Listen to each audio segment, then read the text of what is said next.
Boom, check, check, check. It's your online island fix. It's something new we're working on, but it's Island Fever Live, Hilltop J. We back at it again. I have a very special guest straight out of New York this week. Her new single, Juss Vibe, is out right now on all platforms, and it's officially in rotation on Island Fever Radio. Very excited about this one. It's the unruly darling herself, Miss Tailor May. Welcome, sis. How are you? I'm good. How are you? I'm blessed. I'm blessed. I'm just Oh, excited we can finally get this link up going. yeah. With COVID and everything, I think we all getting used to this whole online vibe. So Yeah.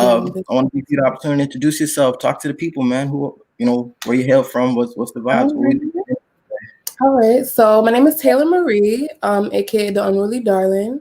I'm from New York, based in Atlanta. My whole family's from Jamaica, so I'm a first generation American, well, Jamaican American, and that's just the type of music I make. I'm a dancehall, R&B kind of pop type of artist, and I actually just released a song called Juss Vibe, and he's been playing it, and that's all I'm it's a here. vibe, It's it's a a vibe. vibe. It's a vibe. It's Yeah. funny. The day it dropped, I jumped in the comments because I was like, oh, I'm sitting here looking at my email. I didn't realize that I thought it originally started as Ginger. And Yeah, then it originally started as Ginger. It's weird. We planned on having it like one of my songs to have like a fruit spice type of thing going on, like a theme going on. I started off with sour, sob, and spice, and it's supposed to be ginger, but I ended up doing a shoot for the cover art, and it just didn't like mesh well with the theme of it. Like I like to make everything like kind of synonymous, so we just decided on just vibe. So I mean, it was in the song, so it's a yeah, it just vibe makes sense. regardless. It's a So we're gonna vibe. get right into it. How did this journey start for you in terms of music? Because you went straight to like the places where you go if you're doing music. You got Atlanta, What do you mean? Jamaica, New York. These are musical Yeah. places. So kind of give us the rundown. Like, how does your story start? I don't know. Like, I mean, everything's just like super like inherent and natural to me. Like, I started off as a dancer, but I've always been into music. I've literally been writing like music since I was like 4, 5. Let's honestly not say 4 because that's a drag. That's a drag. But Hey, like, I think I wrote my songs like I was about 8 or 9. My babysitter used to write music, and I was honestly just inspired from her. So I started from there. And then I stopped and I started back when I was 15 making like more mature music. And at first it was like more so like R&B, like trap, obviously being based in Atlanta, that's the type of music you hear. So it reflected on, what I was doing. But eventually as I was growing up, I wanted to be more in tune with like my Jamaican heritage. So it just felt better. Like I feel like I make better music when I make, dancehall, Afrobeat type of stuff, like stuff. So I love it. Being a DJ, I appreciate people like you who can actually make music because I can't make music myself, but when I hear it, it's like a spiritual thing for me. And so the yeah. first time I heard one of your songs, I don't even remember how we connected. Instagram is just amazing that way. Yeah. Um, Okay. Okay. but Yeah. it fit. And then I'm going through your discography and I'm seeing something like Soursop where, people don't really like Americans don't really know about Soursop. Like, So, like, have you been back home yet in terms like gone back to Jamaica to work on music, or is it just all straight from your roots, from your For from your myself, heart? literally for myself, like literally, don't judge me. I'm like the only. I swear, I feel like I'm the only Jamaican American that has never been to Jamaica yet. I was supposed to go for my 21st birthday actually in December, but due to COVID and everything that's going on, it didn't work out. So You're not. I promise you're not. really, I swear, I No, feel like I'm I like the only promise you're not. one. Nah, Yeah. man. But it's definitely important. Like for me, I'm Jamaican and Haitian, so of course it was a lot easier to get back to Jamaica. I still haven't been back to Haiti, and I catch hell for that too. So we relate. I feel you. Okay. Yeah. Um, Yeah. But you've been to Jamaica before though, so it still yeah, but counts. That don't count for Jamaica, something. yeah. Well, everyone goes to Jamaica. You know what I'm saying? Not me. But I'm not So, judging you. I promise I'm not judging you. yeah. Where is your family from in Jamaica, if you don't mind me asking?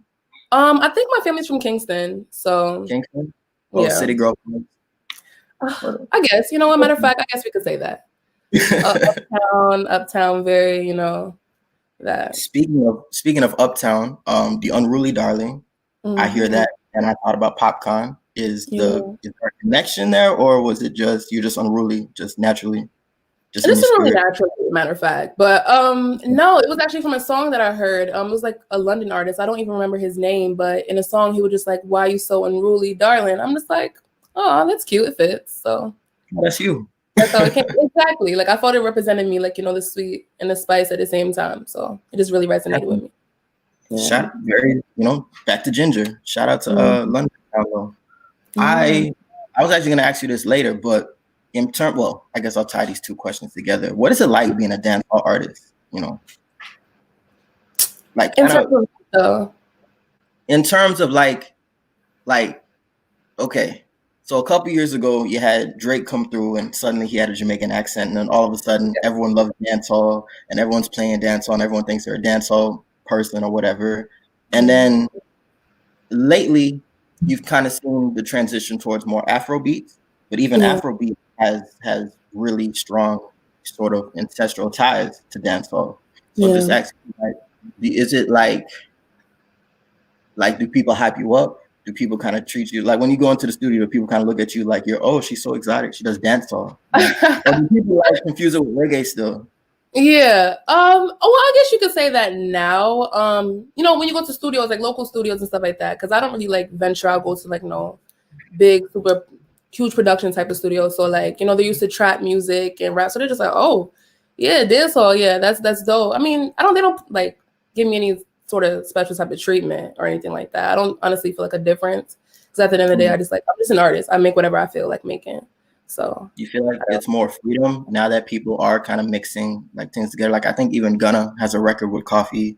I think Coffee is kind of looked on. She does, in my opinion, she does reggae music. Like I don't look at Coffee as a dancehall artist, but she's sort of like the poster child for the culture now. You know what I'm saying? So you feel like, first off, do you feel like it matters now to kind of like, the labels, like, no, I do dancehall, I don't do reggae. Do you like locked in a certain genre?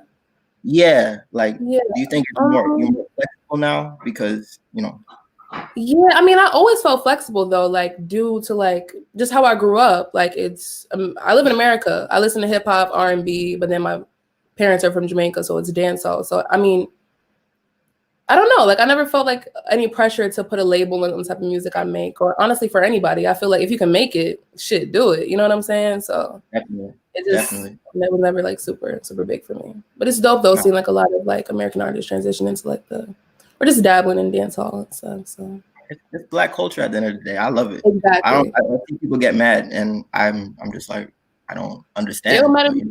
It don't matter. Rock out. How do you feel like the support being in New York versus maybe if you were somewhere else? Like I look at Orlando as mostly like we're all from somewhere else. Like, exactly. Like we're actually born and raised from here. Like, oh, where are you from? I'm from Orlando. No, your parents are immigrants or something. You know what I'm saying? Yeah. Do you think if you were somewhere else, like for example, a lot of artists big up and go to LA. I don't know what it's like in LA. I don't got LA money. I don't got no business out there. But, you know what I'm saying? Do you feel like staying in New York kind of helps you refine your sound a little bit?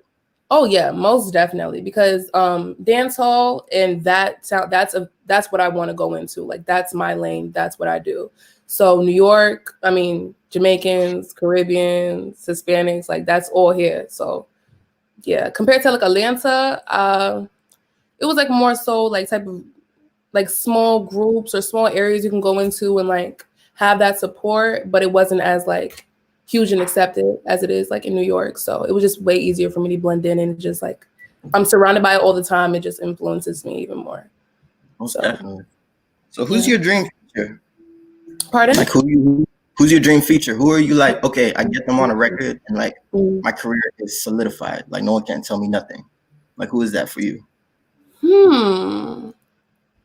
I never really like thought about that, to be totally honest. Well, Rihanna, of course. Rihanna, obviously. Shensia though, like Shensia, like I really love her music. I love her style. Like I honestly feel like she's super, super talented. So if I could get like a song with Shensia as well. Oh, Vibes Cartel, of course. I have a lot. I have a lot now that you don't say it. But you have a top five. So all right, so Rihanna, Shensia, who else we got? Vibes Cartel. Vibes is kind of like that's everybody though. Yeah, like I don't know. Yeah, we're not okay. So Shensia, Rihanna. We're not even gonna put Vibes on the list because Vibes is goddamn. Give me 3 more. Well, I want Popcorn too. Definitely Unruly. Popcorn. There you go. Who else? Young Thug. That's the Atlanta. All right. I like that little record he did. Like I know there's gonna be a good time. That was super super dope. That was super dope. Very underrated project. Exactly. So I don't know. I really don't know. Like I think that's like honestly like those are like the people that I can look up like right now. I'll let you think on it a little bit. But shameless plug, being in Orlando, you know, Orlando is kind of the hot thing right now. Shensia was just here. I think Jada Kingdom, who I'm a huge fan of. And to be honest, the way that you guys, not your sound, but the way you guys kind of deliver your music, I kind of hear the Jada Kingdom piece in there. So I was interested to see if that was. I like her too. I definitely like her too. You know, she's such a vibe. But back to Popcorn. What do you feel? I'm shocked that you're not. Are you signed? Are you allowed to speak on that? Is there an NDA? What? No, sir. Independent. Like independent. What do you think about artists signing other artists? Like would signing to Popcorn's imprint be something you would even consider if you were to like inbox you one day, or are you just on your own thing right now? I know me. Like I'm like super like strong-minded. I know me as an artist, I couldn't deal with like kind of having another artist or focusing on another artist like artistic endeavors as well as mine. But like I would totally entertain the idea. Don't get me wrong, but like in totality, like ultimately, I don't know. So Popcorn, if you're listening, I'm not gonna leave you on red, so you can go ahead and let them know that Just a Vibe is a vibe. I love it. Thank you. You know, this is our first time speaking, but I'd love for you to come down and sort of share your vibe with the city. I'm going to be pushing this record, as you know. I only push records that I actually like, so thank you for giving me a new one to kind of throw. Of course, thank you for even like playing it. Yeah. Do you have any shout outs, like in terms of, we don't want to give away the special sauce, but like you want to shout out your engineer? Do you want to shout out any producers that you specifically work with? Any producers that are listening? Like if they want to send you something, like what kind of BPMs are you looking for? What kind of vibes are you looking for? Okay, first let's start with like the type of sound I'm looking for, because I'm actually having that issue right now, like to the point where it's like I low-key want to start making my own beats. But I like lo-fi dancehall, if that makes sense. I like really airy, ambient, not too much like type of beats, like just really simple, straight to the point. But shout outs. I want to shout out my manager, Ricky Tempo. There you go. Done a great job with me so far. So that's a great name, by the way. Like Marie, Ricky Tempo. His vibes. Ricky Tempo. Then I have my engineer in Atlanta, big homie. He, like, that's all love. He mixes my sounds, my vocals so good. Like he's the one that did Sour Side, which like, you know, started like the catalyst, like just basically the catalyst for everything. And my engineer now, his name is Lord Faded, aka Terrell. He's at Mason Music Studios in Mount Vernon. So big ups to them and big ups to you as well for having me on here. So it's love, man. It's love. Keep doing your thing. Like I said, just keep applying pressure and you know, the real will support. Last question before we go though. How do we support Tailor Marie? Like where can we find you? What's coming up next? Do you have a favorite streaming platform? Do you have you know what I'm saying? How do we back you up? Instagram, most definitely. You can also follow my Facebook like fan page is TAILORMARIEE.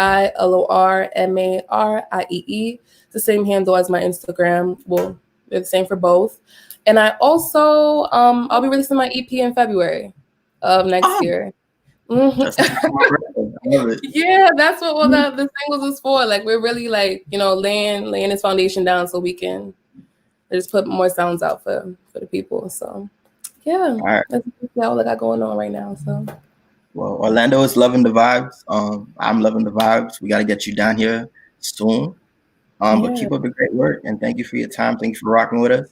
And for everyone listening, go run them streams up. You know, the music is beautiful. You see me? Yeah. So thank you to your Island Fix online. This is Island Fever Live. Bless. Bye.